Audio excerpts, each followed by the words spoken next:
Une question de Don Carlu. Ne pensez-vous pas qu'il est urgent de remplacer le droit du sol par le droit du sang? Alors, c'est un sujet compliqué sur lequel je me suis quand même déjà exprimé. Donc, si ce monsieur, c'est un monsieur ou une dame, je ne sais pas, est adhérent à jour de cotisation, il pourra, grâce à notre système de verbatim, même taper droit du sang et il verra quand je me suis exprimé. Donc vous voyez que c'est quand même un outil très puissant que l'on met dans vos mains et qui vous permet ensuite de vérifier si je vous raconte ou pas des carabistouilles. Alors peut-être que ça peut m'arriver de me tromper, je dis pas le contraire. Quoique, pas si souvent que ça, je pense. Mais en tout cas, je pense que je suis très généralement totalement cohérent et très constant dans mes prises de position.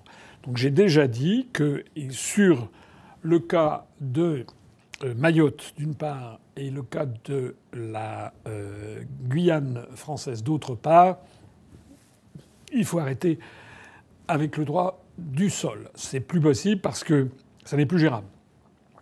Mayotte, parce qu'il y a ce flux de migrants venus de l'archipel des Comores, réguliers. La Guyane, parce qu'il y a un flux qui vient de l'Amérique du Sud, de Brésiliens, de Guyanais, de Surinamiens, mais aussi de ressortissants de l'arc des Antilles, notamment des Haïtiens qui arrivent sur les côtes du Guyana ou les côtes du Suriname et qui ensuite franchissent la frontière du côté de Saint-Laurent-du-Maroni, plus ou moins illégalement, et ensuite s'installent pour notamment des femmes qui accouchent. Donc on a des vrais problèmes en Guyane française et le problème pire encore à Mayotte. À ce propos de Mayotte, d'ailleurs, c'est absolument scandaleux ce qui vient de se passer puisque Macron y était allé il y a 4 mois, c'était le 16 décembre de l'année dernière, je crois, suite au cyclone qui avait dévasté l'île. Il avait promis une aide d'urgence. 4 mois après, il ne s'est rien passé. Et donc là, il y retourne avec sa femme qui va habillée comme si elle était à Avenue Montaigne, avec des chaussures, un tailleur de très grand prix, au milieu de gens, de pauvres gens. C'est vraiment... Non, Madame Macron n'avait pas à faire ce voyage. Je suis désolé, il y a des décences à avoir. Et puis surtout, on n'y va pas pour jouer comme ça les beautiful people, les jet-setters, les gens qui circulent dans des jets, qui passent quelques heures, etc. Il y a un côté extraordinairement déplacé, indécent, Marie-Chantal de venir là comme ça, avec des vêtements de très grand prix, annoncer qu'on est simplement de passage, annoncer 3 milliards d'euros en 6 ans et repartir comme ça.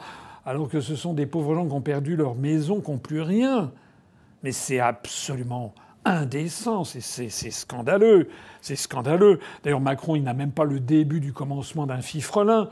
Voilà, il a annoncé 3 milliards sur 6 ans. Puis il y a des journalistes qui ont dit mais ça se décompose comment? Il a dit on va avoir des aides européennes, des ci, des ça. Donc déjà 3 milliards sur 6 ans, ça fait 500 millions d'euros par an.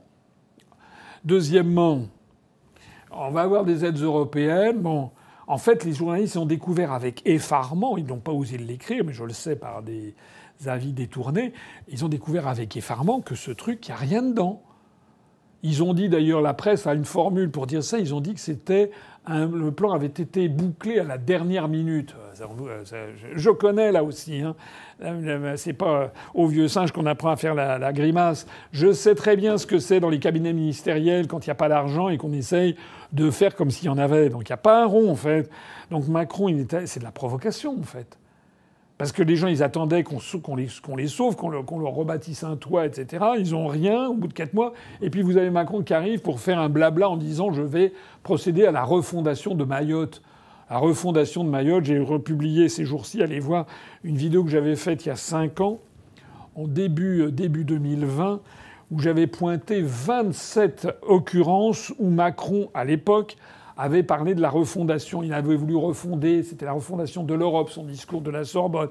Il avait voulu refonder, je sais pas quoi, le système de santé, refonder notre politique migratoire, refonder le système solaire, refonder la Voie lactée. Enfin, c'est n'importe quoi. Voilà, maintenant les gens en ont plus que ras-le-bol. Et ça s'est d'ailleurs concrétisé puisque vous avez vu, la presse a été très peu diserte, mais en fait, Macron avait à peine quitté le sol de Mayotte, je crois qu'il était encore dans son avion sur l'aérodrome, sur l'aéroport de Dzaoudzi, que Mayotte était en feu, en fait. Il a laissé derrière lui une nuit de chaos, avec des voitures incendiées, etc., parce que les gens sont furieux. Les Mahorais ont compris qu'en fait, ils se moquent de lui. Mais ils se moquent d'une façon absolument ignominieuse. Hein. C'est un peu du style « Vous les pauvres, faites-moi rire un petit peu avec mon épouse, là qu'on rigole. Ah, allez, ciao, nous on s'en va, on vous laisse dans votre crasse. » quoi. C'est ça, en fait. C'est inimaginable. C'est inimaginable. Voilà. Alors, excusez-moi, j'ai fait un petit dégagement sur Mayotte, mais c'était un sujet d'actualité. Pour en revenir au vrai sujet, ben voilà, à mon avis, il faut laisser tomber le droit du sol et le droit du sang. Alors, est-ce qu'il faut le faire pour la métropole ? Il va falloir, en tout cas, je pense personnellement que c'est un sujet qui devrait être tranché par le peuple français par référendum. C'est aux Français de décider. Et ça n'est pas à Pierre-Paul Jacques, au Conseil constitutionnel ou à la Cour européenne des droits de l'homme de le décider. Je rappelle que nous avons prévu de nous soustraire de la Cour européenne des droits de l'homme sur tous les dossiers, tous les articles qui font grief sur ces questions. Et puis si ça n'est pas accepté, on quittera la CEDH comme on quittera l'Union européenne, parce que c'est aux Français, en fait, de décider de qui ils veulent accueillir dans la famille France. C'est aussi simple que ça. Et quand je dis les Français, c'est tous les Français, y compris tous les apports migratoires. Vous savez que, contrairement à ce que peuvent imaginer certains, il y a beaucoup de Français d'origine migrée récente ou de première ou de deuxième génération qui sont les premiers effarés par le laxisme général dans lequel nous sommes en train de sombrer. Voilà, il faut arrêter avec ça. Et il faut arrêter, je suis désolé de le dire, avec les propos de feu le pape François qui était de mèche avec Peter Sutherland, le groupe de Bilderberg et le forum de Davos sur ces questions. Voilà ce que je pense. Un dernier point. J'ai vu une déclaration de Madame Le Pen et de M.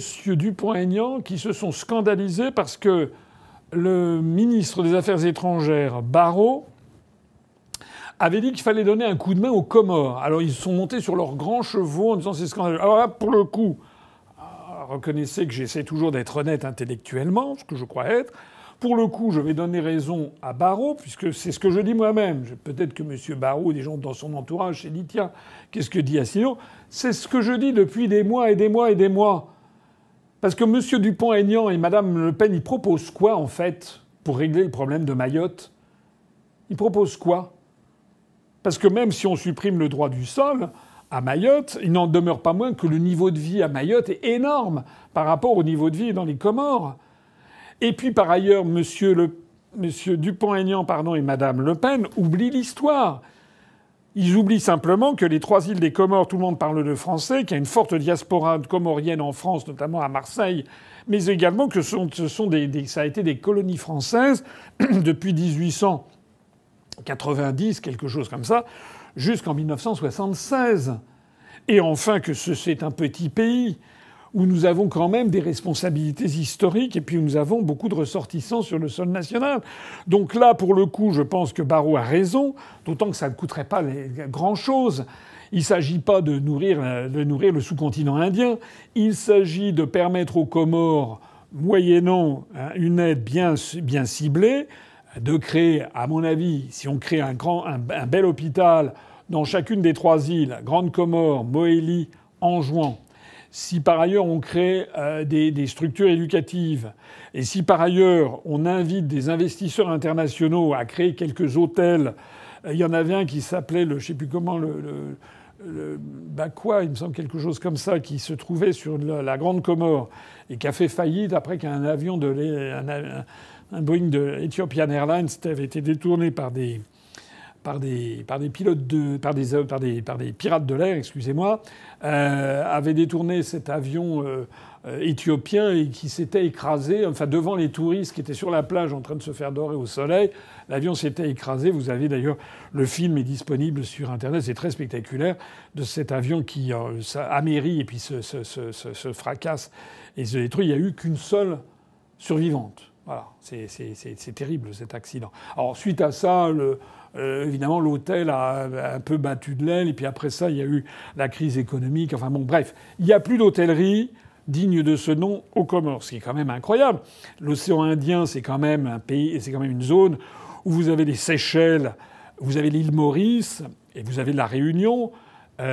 Qui sont des destinations de rêve. Je ne parle même pas des Maldives, qui sont plus loin. Vous avez qui sont des Zanzibar, qui n'est pas très loin. Vous avez des destinations quand même pour les touristes. Donc les Comores. Alors moi, je suis allé à Mayotte. Je ne suis jamais allé dans les 3 autres îles des Comores. Enfin, il y a un potentiel touristique très important à la Grande Comore. Donc il devrait y avoir quelques hôtels touristiques qui permettraient de fournir du travail à la main-d'œuvre, de permettre de hausser le niveau de vie de ces populations. Et là, je pense que la France pourrait intervenir moyennant un accord international où les Comoriens, la République des Comores, eh bien effectivement, ferait la police.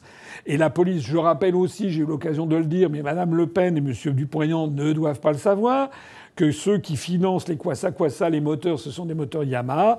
Je le tenais de la gendarmerie de Mayotte où j'étais allé, étaient financés par l'Émirat du Qatar.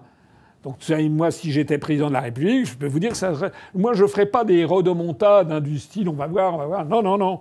Moi, je sais que là-dedans, que je dirais aux uns et aux autres, bon, allez, monsieur l'émir du Qatar, vous arrêtez. Voilà. C'est aussi simple que ça. Vous arrêtez. Vous arrêtez ça. Quoi? Qu'est-ce que vous dites? Vous avez pu nous acheter d'avions? Ah, très bien. Mais nous aussi, on a des mesures de rétorsion. Moi, je ferais du Trump, hein. Trump, il est en train, avec son style très fleuri, etc., un peu extravagant, il est en train de gagner la partie. Il est en train d'imposer son truc. Il demande, c'est des techniques de négociation, il demande 200. Après, il dit, bon, allez, OK, très bien, je redonne. Bien, au bout du compte, il obtient 20 ou 30, alors qu'avant, Biden, il avait 0. Voilà. C'est aussi simple que ça. Mais pour ça, il faut entrer en négociation. Et puis, il faut savoir aussi taper juste. Voilà. Qu'est-ce que propose, quelle est la solution viable à terme que Mme Le Pen et M. Dupont-Aignan proposent vis-à-vis de l'immigration clandestine à Mayotte. Voilà. Alors, il faut effectivement supprimer le droit du sol, c'est exact, mais c'est pas tout. Il faut également permettre aux Comores de se développer. Et quand je vois les milliards et les dizaines de milliards d'euros qu'on envoie non seulement à l'Ukraine, mais à la Pologne, etc., pour des pays qui ensuite d'ailleurs achètent du matériel militaire américain et nous font un bras d'honneur, je dis que quelques dizaines de millions d'euros, une centaine de millions d'euros pendant 2-3 ans aux Comores, ça serait une goutte d'eau et ça changerait la physionomie de ce pays. On pourrait d'ailleurs exiger au passage d'avoir une démocratisation des institutions, mais c'est une autre histoire.